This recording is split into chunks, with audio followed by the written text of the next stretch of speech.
Makadini, tinokuchingamidzai kuchimwe chirongwa chedu ichi cheFarm 4081. Tinombosimbothaura nezvetsuro, asi nhasi tombotaura nezvine mapapiro, nezvinobhururuka-bhururuka, nezvinotsotsonya. Ndokutsotsonya mautsikia akabhadhi yako maye. Zvinoti kwa. Idzo ndidzo huku dzedu dzatinochengeta. Muchirongwa ichi tinotarisa mabreed ehuku anowanzochengetedzwa uye ane mbiri muno munyika ino yeZimbabwe, ayo anonzi mapopular breeds.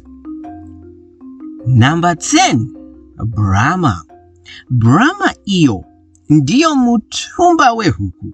Inonzi yakabva kuUSA kana kuChina. Ihuku ine mbiri yekukura kunge mombe. Mombe. Kwete mombe chaiyo man. Munoziva zvandoreva. Jongwe racho rinokwanisa kusvika 6 kgs. Naizvozvo ihuku inodhura, inokara, inodyisa uye inodadisa. Inowanzochengeterwa nyama kazhinji kacho. Brahma ihuku chena ine makushe pamakumbo ayo, inorarama zvekusvika makore masere. Inokandira hayo asi inononoka kutanga kukandira kwacho, uye painozosvika inokandira mazai mashoma. Tichiyera nedzimwe huku dzichazobuda kumberi kwechirongwa chino, inokandira 140 eggs kana kuti mazai 140 pagore chete.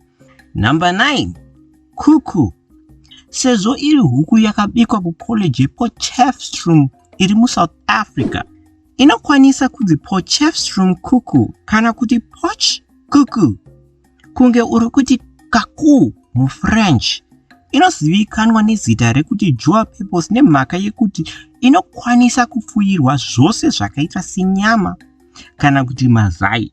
Yakabva mukuberekeswa pakati peAustralorp itema, Leghorn ichena neimwe hukuwo inonzi Bird Plymouth Rock.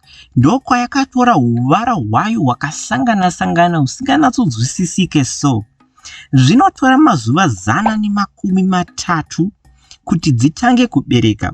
Ihuku dzine mbiri muno muchamhembe yeAfrica yekugona kuchochonya nekurera nhiyo dzayo kusvika dzayaruka, ichikandira mazai 200 pagore. Izvi zvinoreva kuti makuku anokasika kuwanda pamusha. Number 8, White Leghorn.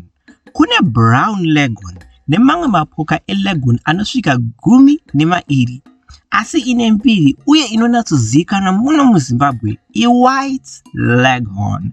Yakabva kuPort of Lenovo muItaly. Iyo ndiyo huku inoonekwa nekuchena kwayo. Zvinonzi maLeghorn machena ndiyo anonatsokandira mazai akawanda kupfuura mamwe maLeghorn. Inokandira mazai machena semanhenga ayo nemakumbo akareba kunge ostrich. Iyi ihuku yakanakira mazai uye inobhururukiririra kunge shiri chaiyo. Dzinokandira mazai 200 kana kuti 270. Number 7, Light Sussex. Sussex ndiyo huku chena inozivikanirwa kunaka kwayo.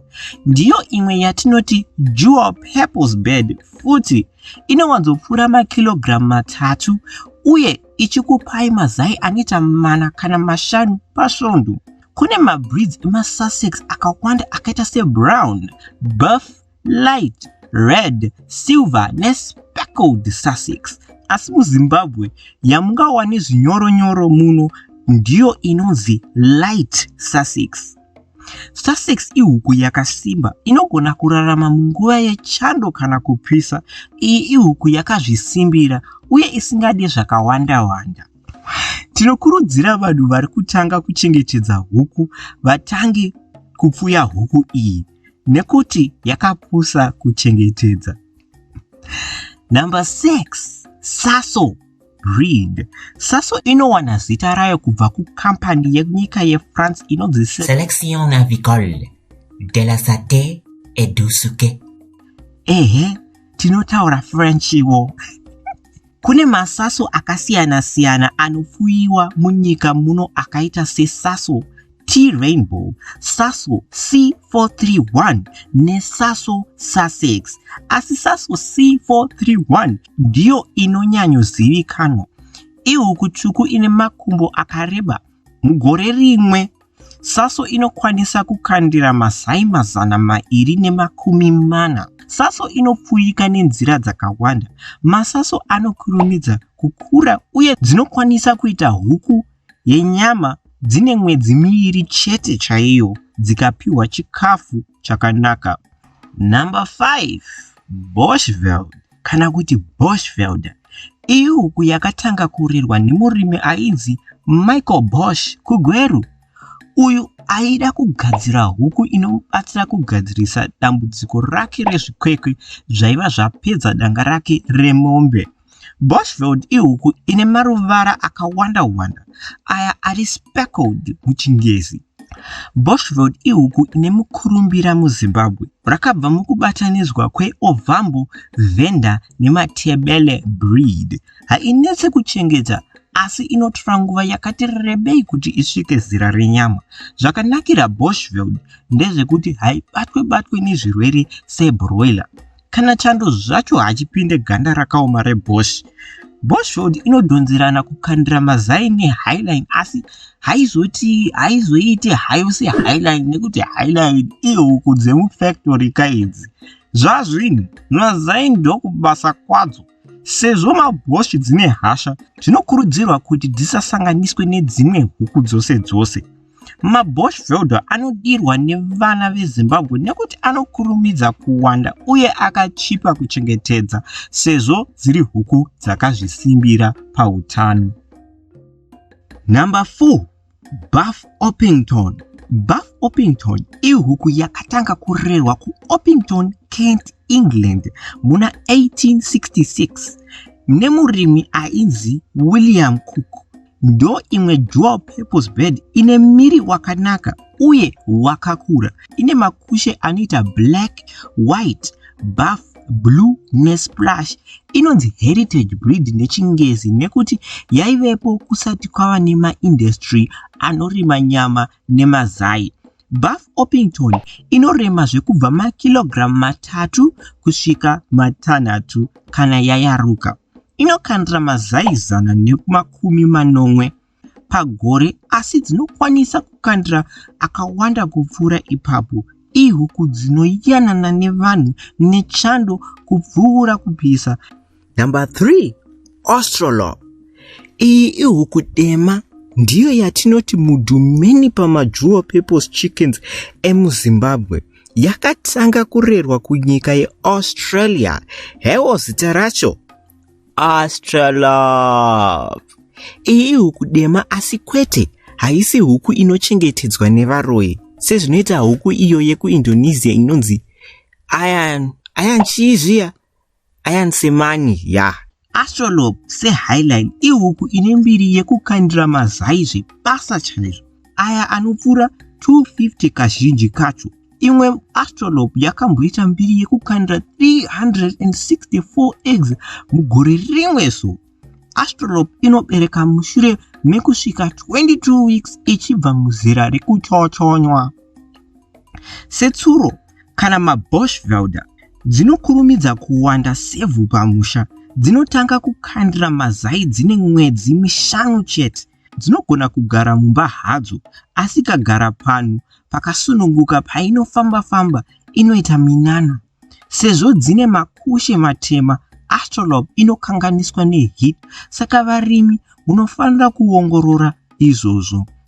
Number 2. Highland Brown. Highland Brown ihuku inotora zita rayo kubva kukampani yeUnited States of America inonziwo Highline. Iyo ndiyo inopfuya huku idzi yozotengesera mamwe makambani. Highline ihuku inokandira mazai kupfuura dzimwe huku dzose dzataurwa muchirongwa chino. Dzakangwarisa kunge roadrunner uye dzine ruvara rwebrown semazai awo. Dzinokwanisa kugara mukeji kana kuti muimba inenge ine madendere adzinokandira. Highline ine mbiri nekuti inokandira mazai mahombe uye mazhinji ekudya ayo atinoti matable eggs muchingezi.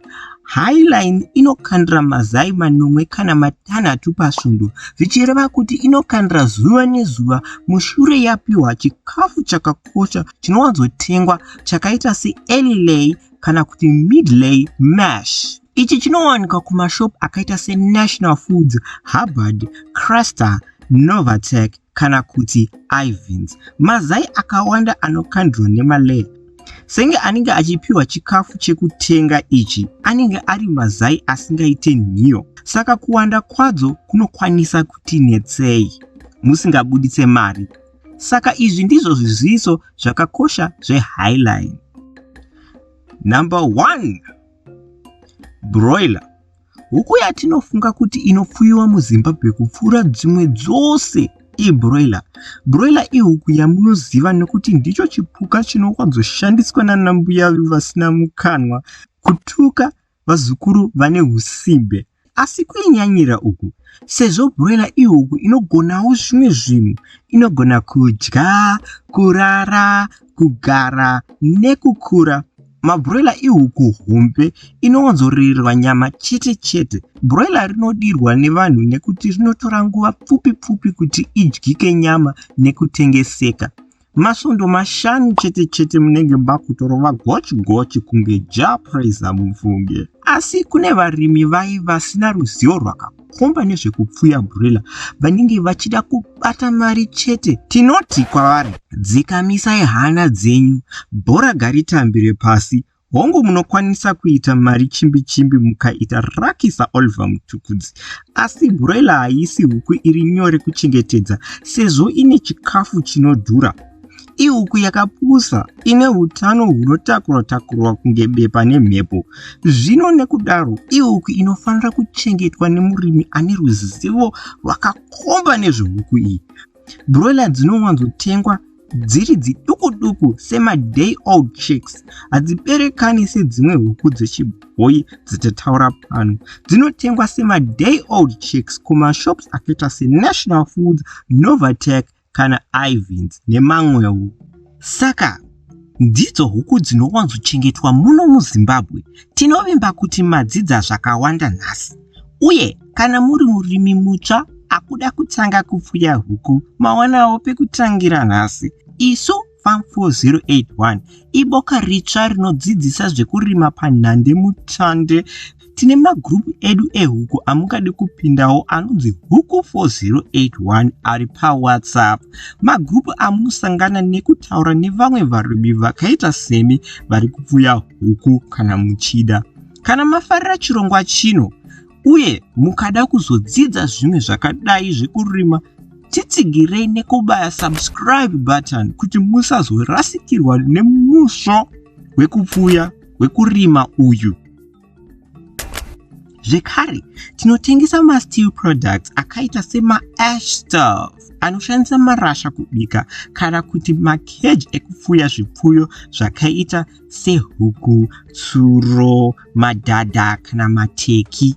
Saka kana mukufunga kutanga kana kuwedzera project, tibatei parunharembozha rwedu runoita 0712 150 174 kana kuti 0782 207 671 kana muchida kuzodzidzawo zvimwe zvehuku zvakaita seizvi.